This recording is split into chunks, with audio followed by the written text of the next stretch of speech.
Hi guys, so I thought I would check in. You can see those little white things going around. The same thing's happening here with the burning. I can't sit in the chair without my buttocks or back being on fire, up my back to my shoulders. I woke up last night. Um, I have the little makeshift bed. I tried to fix it. You can see these white things flying all over. Um, it's, it's kind of iffy, but because they broke it, but I tried to fix it. It seems to be okay, but I have to be careful with it. But yeah, I lay in the bed and my legs swelled up like balloons all the way, my whole entire leg. I couldn't move this morning.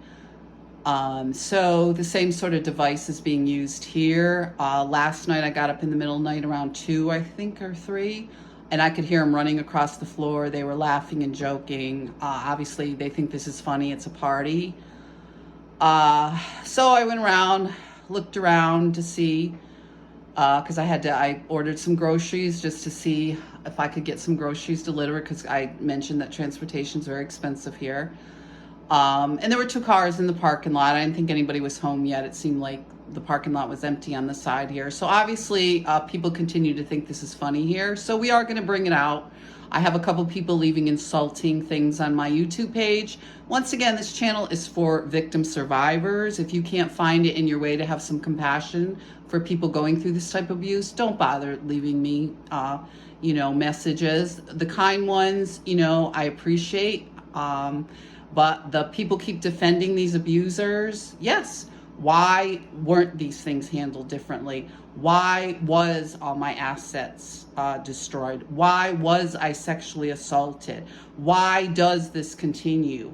Why? There's a lot of questions. I have a lot of questions that weren't answered. I was just thrown in a dirty parking lot, left to die in the winter. So why don't we ask all the people here why you would do that to another human being? Nobody deserves that, even if a person does have mental health issues, okay? And this is what I do now. Because I'm 60 years old, I've put up with abusive people my entire life, and I never said anything. I worked very hard, so I had a safe place to live. These people, like thugs, descended on the scene, destroyed everything I have, and threw me in a dirty parking lot. We do not have judges, law enforcement, lawyers, nurses, doctors, what have you, in a small rural community like this that'll do the right thing. And I challenge any of you to ask any of those individuals here in this community, and I will certainly sit down with any one of them and have some sort of discussion, some sort of PowerPoint presentation about what the hell victims go through,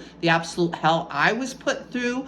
I'd like them to be accountable why Gabby Pediatro, her family, has to come up with a list of questions that law enforcement can help ask when they come on a scene. It seems to me they reassure us every time that this will never happen again, and it happens repeatedly. There was just a woman killed in Maine, and I was in Maine, and it was abhorrent the way I was treated, and I have family up there too. Yes, let's ask Bonnie Bays why she continues this when her entire family has alcoholism, sexual abuse issues, child abuse issues. Let's ask all these people. Let's get together and have a forum and have a discussion about why this stuff continues in a small rural town. Let's ask the police chief. Ask Mr. Joe Spencer, who has just been promoted to police chief.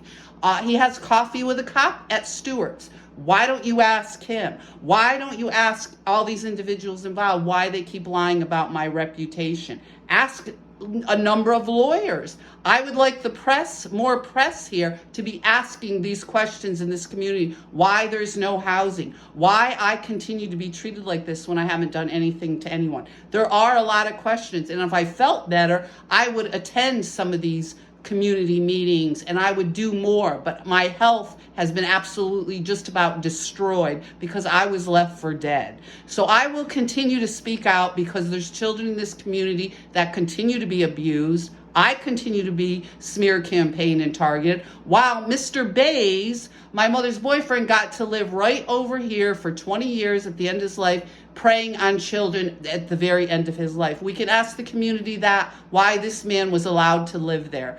Now, do I hate him? No, because I have matured. That happened a long time ago. But, the kids that he preyed upon afterwards might feel differently. So we have a lot of questions, a lot to talk about, and I will continue. So if you don't have anything nice to say and supportive, or you don't have some compassion, maybe you need to find another channel. There's channels with 70,000 men on them right now, with this poor Pellicoat woman that went through hell being raped, unconscious, and drugged. 70,000 men talking about raping their own wives, girlfriend, and children, sisters, brothers, you name it. Let's talk about them and stop attacking victims. Be safe out there, guys. We'll talk soon.